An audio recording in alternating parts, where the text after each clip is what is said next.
한번 인사하기를 원합니다. 잘 나오셨습니다. 잘 나오셨습니다. 성도님 얼굴만 봐도 은혜가 됩니다. 성도님 얼굴만 봐도 은혜가 됩니다. 사랑하고 축복합니다. 사랑하고 축복합니다. 네, 감사합니다.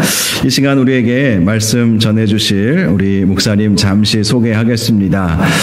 우리 목사님은 문진욱 목사님이십니다. 진짜 욱이 나타났습니다. 이해가 안 되세요? 진욱. 그래서 진짜 욱이 나타났습니다. 우리 문진욱 목사님 캐나다 밴쿠버에서 밴쿠버 한인사회에서 가장 큰 교회가 그레이스 한인교회라는 교회가 있습니다. 몇천 명 모이는 교회인데 그 교회에서 12년 동안 풀타임 목사님으로 사역을 하시다가 이 그레이스 한인교회가 분립개척을 많이 하거든요. 제가 알기로는 5번째인가 6번째인가 분립개척을 해서 사실 이민교회에서 분립개척을 했다 할지라도 뭐 목회가 이렇게 성공하거나 이렇게 교회가 부흥하기 어려운데 이제 6년 개척하신 지 6년 되셨는데 벌써 한 7, 80명 이렇게 성도들이 모이고 가장 제가 부러운 것 중에 하나는 물론 우리 교회에도 어린아이들이 많지만 애기 엄마들 어린아이들이 너무 많다는 거예요. 얼마나 감사한지 모르겠어요. 이민 목회 힘든 이민 목회지만 또 열심히 목회를 잘 하고 계시고 또 검증받은 목사님이십니다. 우리 목사님 모시기가 어려웠는데 사실 한국에 거의 잘 안 나오시는데 작년에 아버님 돌아가시고 1년째 되는 추도 예배 때문에 이렇게 오셔서 아마 언제 오실지 기약이 없습니다. 제 친구 목사님이기도 한데 30년 만에 얼굴 봤습니다. 작년에. 그럴 정도로 오랜만에 얼굴을 뵙고 또 목회도 너무 잘하고 계셔서 저는 사실 우리 문 목사님 설교를 한 번도 들어본 적이 없거든요. 그런데 오늘 처음으로 제가 듣게 되었습니다. 오늘 귀한 말씀 우리에게 주실 줄로 믿습니다. 어떻게 기억되길 원하십니까? 라는 제목으로 말씀 주실 때 큰 은혜의 시간 되시기를 바랍니다. 우리 목사님 나오실 때 할렐루야 오른손으로 드시고 환영해 주시기 바랍니다. 할렐루야. 네. 주님 안에서 이렇게 성도님들을 뵙게 돼서 너무나 감사합니다. 네, 우리 천흥 목사님이랑 저는 이제 총신대학교 또 총신대학원 같이 공부했고요. 원래 같이 탈봇으로 공부를 하러 가려고 했는데 혼자 가시고 저는 캐나다로 갔습니다. 그래서 목사님 이제 또 교회 이 대전 서부 교회에서 사역하신다는 이야기 듣고 정말 한번 와보고 싶었습니다. 그래서 제가 왔는데 너무 교회도 좋고 또 여기 계신 성도님들 보니까 목회 참 잘하고 계시구나라는 것들을 다시 한번 이렇게 다시 느끼게 된 것 같습니다. 네, 잠깐 제가 기도하고 말씀 나누도록 하겠습니다. 하나님 감사합니다. 오늘도 주의 말씀 앞에 섭니다. 우리의 마음밭을 새롭게 하여 주시고 또 하나님의 말씀으로 충만케 되어지는 은혜가 있게 하여 주시옵소서. 우리가 이 세상을 살아갈 때 오직 말씀이 나를 살리는 생명이고 능력임을 깨닫는 은혜의 시간 되게 하여 주시옵소서. 감사하며 예수님의 이름으로 기도합니다. 아멘. 사도 바울이 데살로니가 성도님들을 기억할 때마다 잊지 못하는 세 가지 모습이 있습니다. 그런데 이 세 가지 모습은 예수를 믿었다면 누구나 갖게 되는 신앙의 모습입니다. 세 가지 신앙의 모습이 무엇인가? 오늘 3절을 보게 되어지면 너희의 믿음의 역사와 또 사랑의 수고와 또 예수 그리스도에 대한 소망의 인내라는 것이에요. 오늘은 이 세 가지 신앙의 모습을 여러분과 같이 함께 나누기를 원합니다.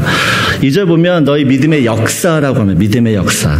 여러분 예수를 믿는다라는 것은 믿음이 있다는 이야기예요. 믿음이 없는데 예수를 믿는다. 말이 안 되죠. 그리고 믿음이 있어 예수를 믿는다고 해서 모든 사람이 다 같은 믿음이 아닙니다. 사람마다 그 믿음이 다 달라요. 예수님께서 사복음서에서 믿음을 말할 때 8가지 믿음으로 구분을 합니다. 믿음이 있고 없고, 믿음이 강하고 약하고, 믿음이 많고 적고, 믿음이 크고 작고. 성경을 자세히 보다 보면 예수님께서 믿음이 없는 자요 라고 이야기할 때도 계시고 또 믿음이 적은 자요 라고 이야기할 때도 많다는 것이에요. 이 8가지의 믿음으로 이제 구분하는데 중요한 건 성경은 성도들에게 있어서 이 믿음을 강조하고 있다는 것입니다. 믿음을 강조한다라는 것은 성도에게서 이 믿음만큼 중요한 것도 없으며 믿음이 아니면 절대 이 세상을 살아갈 수 없기 때문에 그렇다는 것이에요. 분명한 건 또한 이 믿음에는 반드시 하나님의 역사가 따른다라는 사실입니다. 4명의 친구가 믿음이 있었습니다. 믿음으로 지붕을 뚫고 병든 그 친구를 예수님께 데려와요. 예수님께서 그런 행동을 했던 4명의 친구들, 그 친구들의 믿음을 보셨다라고 이야기해요. 그 친구들의 믿음을 보시고 어떻게 하죠? 중풍 병자를 고쳐주세요. 스노브릭의 여인이 예수님을 찾아와 귀신 들린 자기 딸을 고쳐달라고 요청을 합니다. 이때 예수님께서 이 여인을 계취급을 하시죠. 그럼에도 불구하고 이 여인이 끝까지 예수님께 기도하면서 은혜를 구합니다. 그때도 예수님께서 이렇게 말씀하시죠. 너의 믿음이 네 딸을 구원했다라고 이야기해요. 제자들이 예수님과 함께 갈릴리 바다를 건너가고 있었습니다. 갑자기 불어닥친 그 풍랑으로 배가 침몰하기 직전이었어요. 제자들이 잠자던 예수님을 깨우면서 살려달라고 애원을 하죠. 이때 예수님께서 제자들을 향하여 이렇게 이야기하십니다. 믿음이 작은 자들아. 그래서 그들을 꾸짖으시고 또한 풍랑을 잔잔케 하세요. 여러분, 믿는 자들에게는 능치 못할 일이 전혀 없습니다. 아멘이십니까? 하지만 믿지 않으면 아무런 일도 일어나지 않는다라는 것이에요. 하나님께서는 우리의 믿음을 보시는 줄 믿습니다. 예수님을 믿는 우리가 온전한 믿음을 가져 세상에서 절대 일어날 수 없는 그 기적 같은 일들을 우리 성도들이 경험하며 살기를 원하신다라는 것이에요. 제가 가장 좋아하는 책 제목이 있습니다. 기적이 상식이 되는 교회. 저는 여기 계신 모든 분들이 하나님의 기적을 체험하면서 사는 은혜가 있기를 소원합니다. 예수님을 보면 예수님의 일상은 기적이었습니다. 기적. 그리고 예수님이 그런 기적을 베푸시면서 또한 제자들과 성도들에게 이런 약속을 하셨어요. 요한복음 14장 12절을 보게 되어지면 우리 같이 읽겠습니다. 내가 진실로 진실로 너에게 이르노니 나를 믿는 자는 내가 하는 일을 그도 할 것이요 또한 그보다 큰 일도 하리니 이는 내가 아버지께 감이라. 예수님이 약속하셨어요. 예수님이 하셨던 일, 그 일을 우리도 할 수 있다고. 또한 더 큰 일을 할 수 있다라고 이야기를 하십니다. 제가 이제 이번 주 목요일에 다시 캐나다로 갔는데 오자마자 안동에 있는 저희 교인을 만났어요. 원래 이분이 약사였는데 원래 계획은 가족들과 함께 2, 3년 동안 밴쿠버에서 유학하면서 같이 시간을 보내려고 했습니다. 근데 이분이 약사인데 약국을 맡겨놓고 왔거든요. 약국에 한국에서 뭐 이제 안동에서 이제 다른 사람한테 약국을 맡겨놓고 캐나다에 있으니까 무슨 일이 있어도 할 수 있는 건 기도밖에 없는 것이에요. 기도밖에. 예. 그래서 이분 이제 밴쿠버에 있으면서 약국에서 일이 있을 때마다 일이 있냐 어떡하냐 내 기도할게. 근데 기도하면 또 일이 해결되어지고 이렇게 시간을 보내고 있었는데 갑자기 약국을 이전해야 돼서 어쩔 수 없이 한국에 들어왔어요. 예. 정신없이 한 4개월을 지냈는데 지방은 이 약사를 구하기 참 어렵다고 합니다. 직원들도 그렇고. 그러니까 본인이 혼자 다 열심히 이렇게 이리 뛰고 저리 뛰고 하면서 일을 하는 것이에요. 제가 그 집사님 잠깐 만나면서 이런저런 이야기를 하면서 집사님이 그런 얘기를 하는 거예요. 목사님 너무 힘들어요. 이것도 해야 되고 저것도 해야 되고 그러다 보니까 너무 분주하다라는 것이에요. 그래서 제가 그분한테 이렇게 이야기했습니다. 집사님, 밴쿠버에 있을 때 집사님 약국을 위해서 할 수 있는 일 뭐였어요? 기도밖에 없었잖아요. 그러면 여기에서도 먼저 하나님께 기도 한번 해보세요. 기도하면서 하나님이 어떻게 역사하시는지를 경험하시면 좋겠다고. 밴쿠버에서 경험하신 그 하나님을 안동에서도 좀 경험해 보십시오 라고 이야기를 드렸어요. 그리고 헤어졌거든요. 그 집사님이 일주일 동안 이제 새벽 기도를 계속하면서 약사를 구하고 직원을 구해야 됐습니다.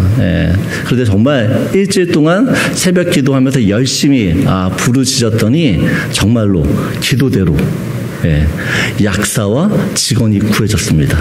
아멘이십니까? 아멘은 안 하시네요. 여러분, 우리 인생을 살 때 보면 이런 일들이 많아요. 믿고 구하면 하나님께 모든 일을 행하실 줄 믿습니다. 예수 믿는 사람들은요, 믿음으로 살아야 됩니다. 믿음. 내 힘으로도 살 수 있죠. 하지만 하나님의 도우심을 구하며 살 때 그 인생이 더 어떻게 보면 쉽게 풀어지고 더 형통해집니다. 저희 아내가 2019년도에 뇌종양 수술을 했습니다. 제가 2017년도에 개척을 했거든요. 개척을 하고 이제 2년 열심히 사역을 하고 있는 도중에 이제 저희 아내가 뇌종양 이제 판단을 받고 수술을 받아야 했습니다. 네, 뭐 감사하게도 수술을 잘 마쳤어요. 네, 수술 마쳤는데 몇 개월 지나고 나서 이제 후유증이 생기는 겁니다. 소발작이라고 해서 이제 아이들한테 많이 나타나는 현상이기도 한데요. 쉽게 얘기하면 이렇게 정신이 퓨즈가 꺼지는 거예요. 한 10초에서 30초 이렇게 멍 때리는 거죠. 근데 자기가 멍 때리고 있는 걸 몰라요. 그렇게 한 20초, 30초 동안 이렇게 그냥 가만히 길을 걷는데 저랑 같이 걷는데도 이게 퓨즈가 꺼지니까 걷긴 걷는데 자기가 걷고 있는지 몰라요. 그러다 보니까 자기는 전혀 인지를 못하고요. 다른 사람, 옆에 있는 사람이 지금 우리 아내가 우리 아이들 볼 때 엄마가 이게 지금 이런 게 증세가 있구나라는 걸 알게 되는 거죠. 이때 코로나 또 2019년도 10월 달에 이제 수술을 했는데 2020년도에 코로나가 터졌잖아요. 뭐 여기서도 병원 가기 어려웠지만 캐나다에서도 정말 병원 가기 어려웠습니다. 근데 그런 소발작 증상이 있었기 때문에 어떻게 해야 되나, 뭐 저희 아내도 그렇고 저도 그렇고 저희 가족들이 정말 기도했어요. 근데 기도하는 중에 하나님께서 저희 아내한테 응답을 주신 거예요. 내가 이 소발작 증상을 고쳐주겠다라고 하는 어떤 이 마음을 주신 거예요. 그래서 하나님께서 고쳐주신다고 했으니까 고쳐주시겠지, 이제 이렇게만 생각하고 기도했는데 그럼에도 불구하고 나아지지 않는 것입니다. 근데 어느 날 저희 아내한테 기도하는데 이런 감동을 주신 것이에요. 너는 왜 나한테 부르짖으며 기도하지 않느냐는 것이에요. 내가 네 병을 고쳐준다고 얘기했는데 부르짖으면서 고쳐달라고 기도해야 되는데 너 기도하지 않느냐, 이런 마음을 주셨어요. 그래서 저희 아내가 그런 마음을 가지고 저한테도 기도 부탁하고 저희가 정말 한 달 동안 정말 이렇게 열심히 아내의 그 소발작 증상을 위해서 없애게 해달라고 기도를 했거든요. 근데 정말 어느 날 이 후유증이 사라졌어요. 제가 올해로 밴쿠버에 21년을 살고 있습니다. 원래는 캐나다에 올 계획이 없었어요. 아까도 말씀드렸지만 우리 천호 목사님이랑 같이 미국 LA에 있는 탈봇에서 신학 같이 공부하려고 했어요. 근데 비자가 거부돼서 우리 목사님 가시고 저는 못 갔거든요. 밴쿠버에서 12년 동안 부교육자 사역하다가 이제 교회를 개척했는데 한국도 개척이 쉽지 않지만 뭐 이민 교회도 마찬가지예요. 그래도 저는 큰 교회에 있었기 때문에 많은 은혜들을 받고 교회를 시작했지만 그래도 쉽지가 않더라고요. 교회 현실을 보면 믿음이 안 생기는 거예요. 제 목사인데도 우리 교회 현실을 보면 우리 교회 정말 잘 될까?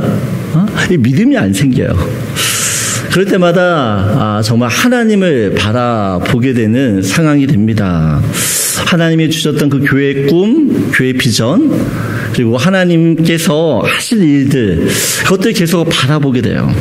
마치 엘리야가 하나님의 말씀을 듣고 손바닥만한 구름이 생길 때까지 기도했던 것처럼 정말 우리 천은 목사님도 그렇지만 교회를 개척하고 하다 보니까 기도밖에는 방법이 없더라고요.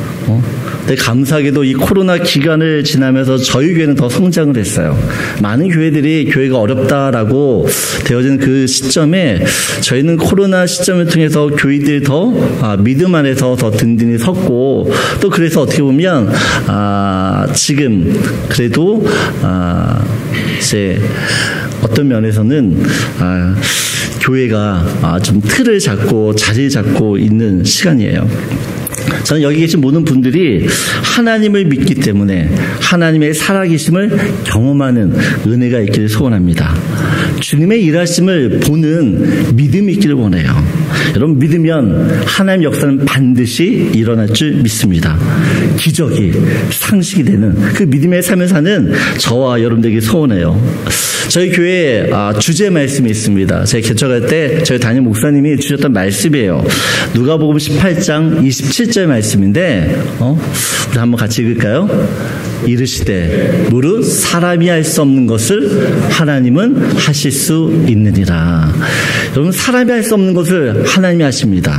근데 그 하나님이 하실 수 있는 그 일은 우리가 하나님을 믿을 때에만 가능하게 된 줄 믿습니다. 믿음으로 사는 자에게 이런 말씀의 축복이 각 가정 가운데 이루어지시기를 주님의 이름으로 축원합니다. 그래서 첫 번째 여러분과 같이 나누고 싶은 말씀이에요. 우리 한번 같이 읽어보도록 하겠습니다. 기적이 일상이 되는 믿음의 역사를 이루십시오.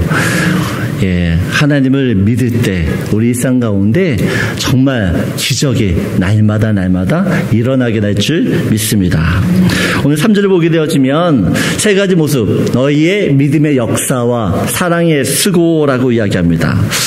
여러분, 이 사랑은 단지 낭만적이거나 정열적이거나 아름답지만은 않습니다. 사랑에는 반드시 수고가 따른다라고 이야기해요. 영어 성경을 보게 되어지면 이 수고를 노동으로 표현하고 있어요. 노동. 사랑이 그만큼 힘들다라는 이야기죠. 여기 보니까 어르신들이 많이 계신데 손주들이 다 있잖아요. 손주들이 예쁘시죠? 네, 다 예쁘시죠. 눈에 넣어도 안 아픈 만큼 예쁩니다. 그래서 많은 권사님들이 그 손주를 봐줘요. 근데 손주를 보는 게 쉬우십니까? 손주를 보는 게 쉬우세요? 우리 교회 권사님 그러더라고요. 목사님, 그냥 애 안 보고 그냥 나가서 돈 벌고 싶대요. 네. 왜 이런 말 하죠? 애 보는 게 너무 힘드니까. 애 보는 일이 정말 중노동에 가깝다라고 이야기를 하시더라고요. 그런데 불구하고 많은 권사님들이 이 손주를 봐요. 왜요? 사랑하니까. 사랑하니까 몸이 축나도 나를 희생하면서 끝까지 돌봅니다. 내 손주가 아니었으면 예전에 때려치웠어요. 아무리 돈을 많이 준다고 해도 애 보는 거 싫다는 겁니다. 싫다는 거예요. 그런데 돈 안 받고도 어떻게 해요? 몸 상하면서 손주를 보는 이유는 사랑하기 때문이에요. 사랑하기 때문에. 여러분, 사랑은 설명이 안 됩니다. 사랑은 설명할 수가 없어요. 그래서 사랑하면 안 하던 짓들이 그렇게 많이 해요. 그죠? 네. 사랑은 내가 사랑하고 싶을 때만 사랑하는 게 아닙니다. 도저히 사랑할 수 없는 어떤 환경과 조건, 그 마음의 상태 속에서도 사랑하는 거, 그게 진짜 사랑이에요. 내가 편하고 아무런 문제 없을 때만 사랑하는 건 누구나 다 할 수 있어요. 누구나. 하지만 진짜 사랑은 눈이 오나 비가 오나 낮이나 밤이나 추울 때나 더울 때나 아플 때나 힘들 때나 한결같이 사랑하는 것입니다. 여러분, 이 사랑의 수고는 특징이 있어요. 특징. 사랑의 수고를 하는데 보이지가 않습니다. 사랑하기 때문에 일도 많이 하고 신경도 많이 쓰고 수고하는 일도 많은데 티가 나지 않아요. 티가. 그래서 그 누구도 알아주지 않습니다. 여러분 집안일을 하시면 티가 나십니까? 집안일을 열심히 했어요. 열심히 청소를 했는데 티가 나요, 안 나요? 티가 안 나요. 근데 청소를 다 했더니 남편이 갑자기 집안 꼴이 왜 이래? 이러면 우리 남편이 이렇게 가정에 관심이 많구나 라고 넓은 마음으로 그 남편을 바라보십니까? 아니죠. 정말 열심히 일했는데 티가 청소를 했는가라고 이야기하면 열받는 것이에요. 저희 아버지가 작년 이맘때 천국에 가셨어요. 아버지가 안 계시니까 아버지 생각을 더 많이 하게 되더라고요. 최근에 이제 이런 묵상을 했습니다. 부모가 자식을 다 사랑하죠. 그죠? 예, 자식을 사랑하지 않는 부모는 없습니다. 그러면 내가 자식을 사랑하는 마음이 100이라고 한다 그러면 내가 가지고 있는 이 사랑의 이 모습을 자녀들에게 얼마나 이게 표현할 수 있을까요? 내가 자녀를 사랑하는데 내가 사랑하는 자녀를 사랑하는 이 마음을 가지고 표현을 하게 되어지면 얼마나 표현을 할까요? 네?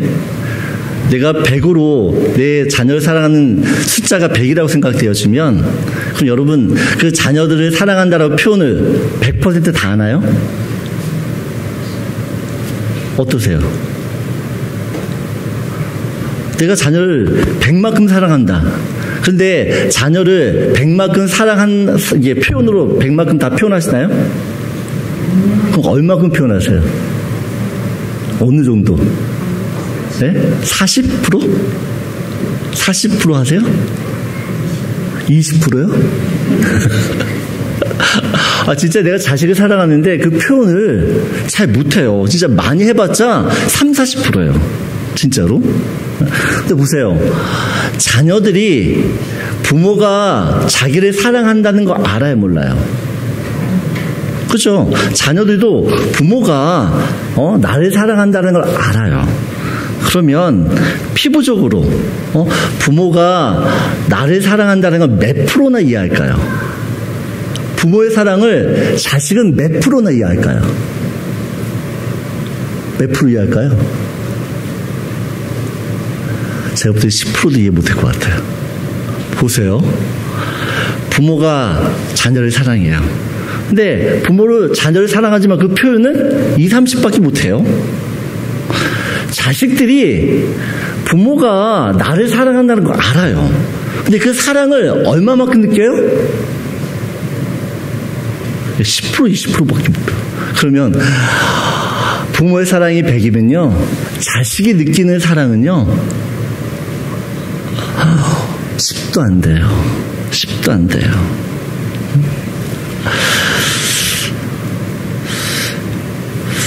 정말 그러니까 부모가 자녀들이 내 부모가 나를 사랑하는구나. 이것을 언제 많이 깨닫게 될까요? 네?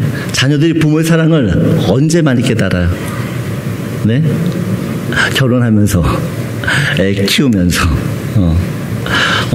정말 결혼하고 애 키우면서 그 부모가 나를 정말 이렇게 사랑했구나라는 것을 깨닫게 되어집니다. 네. 저도 아이가 넷이거든요. 아들, 마지막이 딸입니다. 예, 자녀 4명을 키우는데 정말 할 일이 너무 많아요. 애들 한 명 한 명을 다 이게 챙기고 있는 거 보면서. 그런데 제가 뭘 느끼냐? 아버지가 참 나를 많이 사랑했구나. 아버지가 나를 사랑하셨기 때문에 나를 위해 정말 많은 수고를 하셨구나. 이게 깨달아지더라고요. 이것을. 제가 자식을 위해 사랑의 수고를 해 보니까 알게 되는 것이야. 알게 되는. 여러분, 사랑의 수고, 그때는 티가 나지 않아요. 보이지 않아요. 근데 그 사랑의 수고는요, 보이진 않지만 남아요. 그리고 언젠간 그 사랑의 수고가 다 드러나게 된다라는 것입니다.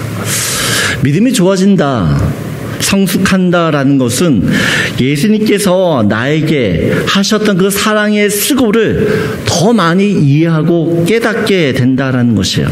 예전에는 몰랐어요. 그런데 시간이 지나면서 주님이 나를 위해 이런 수고까지 하셨어? 이런 깨달음이 많아지면 보이지 않던 그 예수님의 사랑을 더 많이 보게 된다라는 것이에요. 여러분, 이런 사랑의 수고를 깨달으면 어떻게 될까요? 이런 사랑의 수고를 깨달은 사람들은 어떻게 할까요? 나 또한 그 사랑의 수고를 하고 싶어집니다. 여러분, 이 사랑의 수고의 특징은 또 다른 특징은 대물림이 된다라는 것이에요. 내가 사랑의 수고를 하면 그걸로 끝나는 것이 아니라 어떻게 해요? 또 다른 사랑의 수고로 이어져요. 마치 개주 달리기와 같은 것이에요. 내가 사랑의 수고를 누군가로부터 받았다면, 그리고 그 사랑의 수고를 정말 내가 깨달았다면 절대로 가만히 있을 수 없습니다. 나도 그런 사랑의 수고를 하게 된다라는 것이에요. 그리고 이런 사랑의 수고를 할 때는 억지로 하지 않습니다. 감사와 기쁨으로요. 남이 알아주지 않아도 내가 해야 되는 그 수고를 묵묵히 감당합니다. 여러분, 교회는 예수님의 사랑의 수고를 많이 깨닫는 사람이 결국 교회를 위해 헌신하고 희생하고 섬기게 되는 줄 믿습니다. 저는 여기 계신 모든 성도님들이 주님의 사랑의 그 수고를 깨달아 주님의 몸된 교회를 위해서 또한 옆에 있는 그 성도님과 교육자들을 위해서 수고와 헌신, 희생을 아끼지 않는 그런 여러분들에게 소원합니다. 여러분, 내가 하는 사랑의 수고는요, 어떻게 보면 한 알의 미랄과 같아요. 한 알의 미랄. 한 알의 미랄이 땅에 떨어지면 어떻게 됩니까? 많은 열매를 맺게 되어져. 마찬가지로 내가 했던 그 사랑의 수고의 열매는, 그 씨앗은 나중에 많은 열매를 맺게 된다라는 것입니다. 저는 여기 계신 모든 분들이 사랑의 수고를 하시기를 부탁드립니다.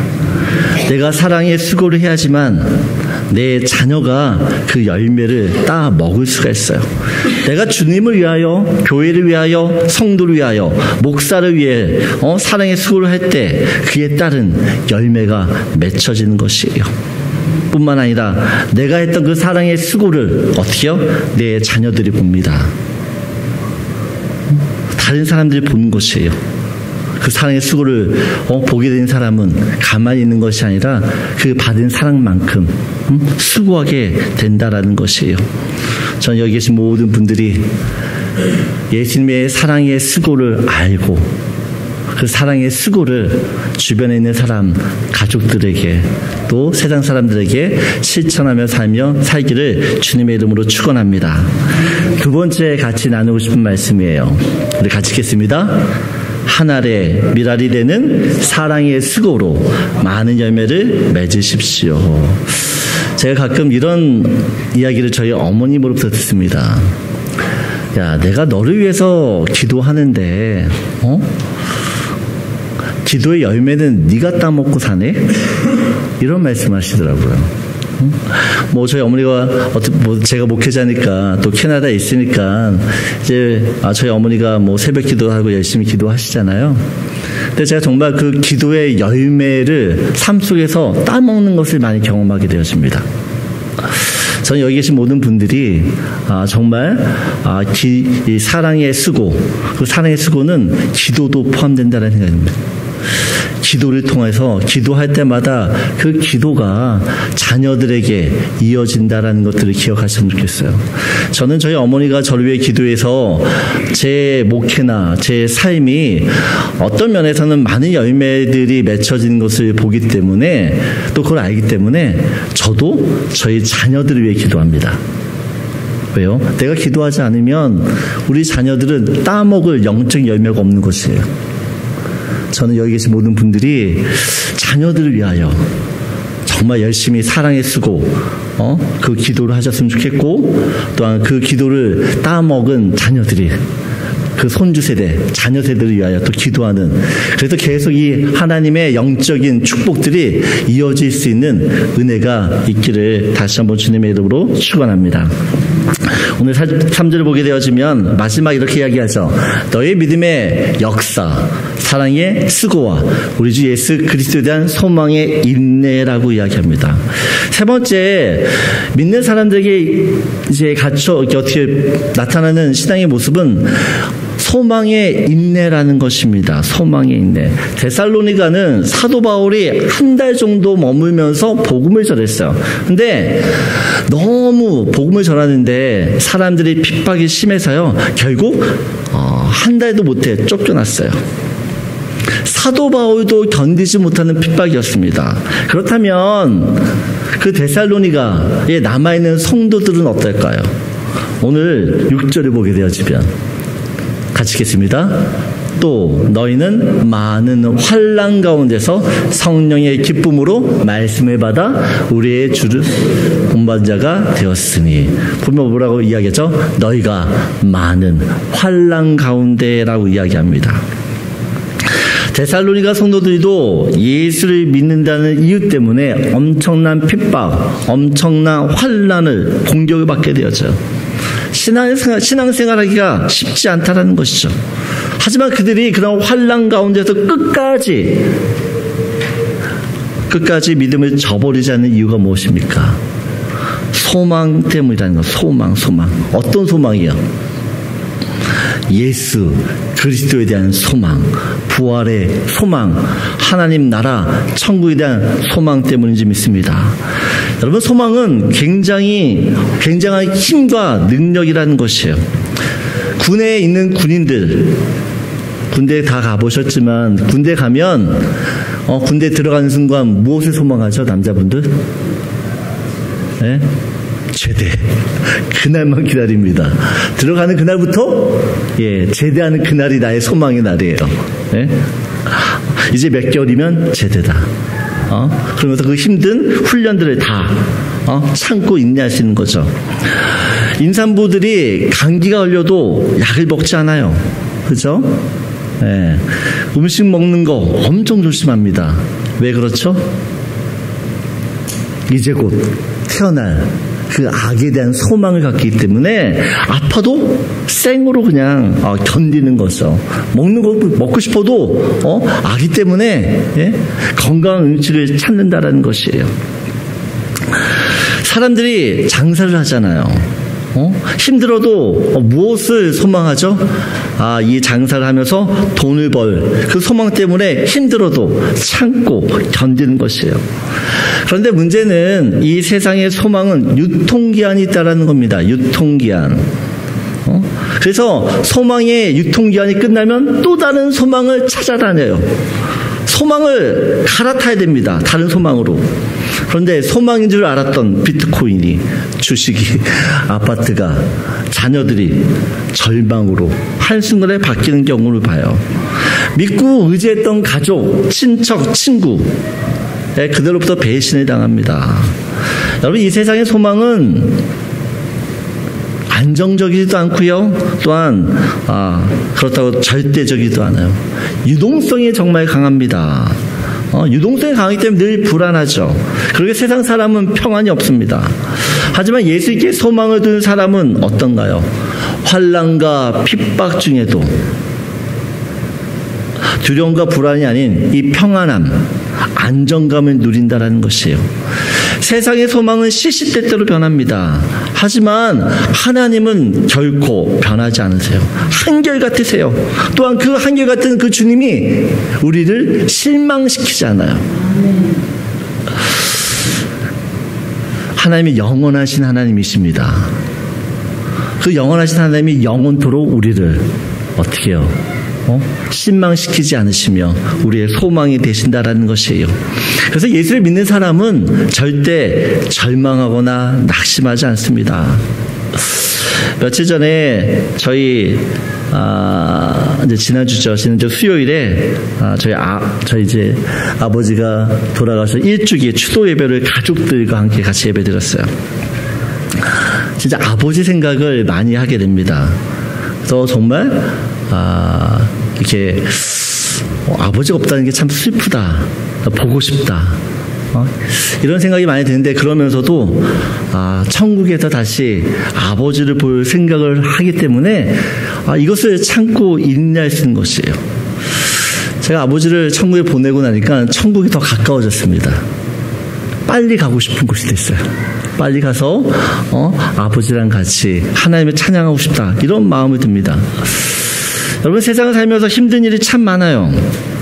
하지만 힘든 중에서도 인내할 수 있는 건 이제 곧 영원한 천국에 우리가 들어가서 행복하게 살 것을 믿기 때문에 고통 중에도 찬양과 감사가 끊이지 않게 되는 줄 믿습니다. 네. 제가 이제 51년을 살았거든요. 51년. 근데 아시겠지만 60년, 70년 살아도 그 60년, 70년이 그 세월이 짧습니까? 아니면 빠르게 느껴지십니까? 느리게 느껴지십니까? 60년을 살았는데 60년의 그 삶이 빠릅니까? 늦습니까? 빠르죠. 진짜 빠르죠. 내가 앞으로 60년을 산다고 가정한다 그러면 그 60년 더 빠를까요? 더 늦을까요? 더 빠르죠. 더 빨라요. 이제 우리가 빨리 가는 그 세월을 살면서 소망을 이 세상에 두서는 안 돼요. 네? 이제 정말 더 빠른 시간을 살 텐데 그 세월 동안 이 세상에 소망을 두는 것이 아니라 하나님, 그 하나님께 소망을 두며 살아야 되는 줄 믿습니다. 썩어질 세상에 나의 시간, 나의 물질, 나의 달란트 허비하지 마시고 영원히 살게 될 그 하나님 나라, 그 하나님 나라에 여러분들 것들을 이렇게 쌓아두며 사는 지혜로운 성도가 되시기를 다시 한번 주님의 이름으로 축복합니다. 여러분 지금 어디에 소망을 두고 사십니까? 세상의 소망은 끊어집니다. 하지만 하나님의 소망은 영원해요. 영원한. 그 영원한 하나님 나라에 나의 모든 소망을 두고 살기를 다시 한번 주님의 이름으로 축복합니다. 오늘 7절 8절을 보게 되어지면 우리 한번 같이 읽을까요? 그러므로 너희가 마게도냐와 아가야에 있는 모든 믿는 자의 본이 되었느니라. 주의 말씀이 너희에게로부터 마게도냐와 아가야에만 들릴 뿐 아니라 하나님을 향하는 너희 믿음의 소문이 각처에 퍼졌으므로 우리는 아무 말도 할 것이 없노라. 오늘 본문을 보면 데살로니가 교인들의 믿음이 모든 사람에게 본이 되었다라고 이야기합니다. 본이 되었다. 여러분, 데살로니가 교인들 예수 믿은 지 1년도 안 된 사람들이에요. 1년도 안 됐습니다. 1년도 안 됐는데 어떻게요? 그들의 믿음이 모든 지방 가운데 퍼졌고 또한 본이 되었다라고 이야기해요. 교회를 오래 다녔다고 해서 직분이 있다고 해서 결코 믿음이 좋은 게 아닙니다. 주님이 말씀하셨어요. 먼저 된 자가 어떻게 돼요? 나중되고 나중된 자가 먼저 된다라고 이야기합니다. 저는 여기 계신 모든 분들이 하나님을 기쁘시게 하는 믿음을 갖기를 원합니다. 믿음의 본을 보여줄 뿐 아니라 여러분을 볼 때마다 또 여러분을 기억할 때마다 저 집사님은, 저 권사님은, 저 장로님은 정말 믿음의 사람이야 라는 이야기를 들으셨으면 좋겠어요. 그래서 여러분을 기억하는 사람들이 나를 어떻게 기억하며 살지 다시 한번 돌아보셨으면 좋겠습니다. 오늘 데살로니 교회처럼 믿음의 역사, 사랑의 수고, 그 소망의 인내, 이것을 가진 우리 서부 중앙교회 모든 성도님 되기를 주님의 이름으로 축복합니다.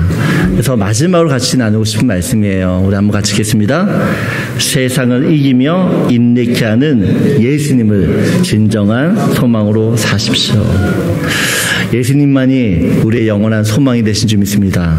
그 영원한 소망 되신 그 예수님을 다시 한번 믿고 이 한 주간을 살아가는 우리 성도님 되시길 소원합니다. 우리 찬양 같이 한번 좋을 것 같은데요. 은혜라는 찬양입니다. 은혜라는 찬양인데 돌아보면 모든 것이 주님의 은혜. 그래서 이 은혜들을 계속해서 흘려보낼 수 있는 우리 성도님들에게 소원합니다.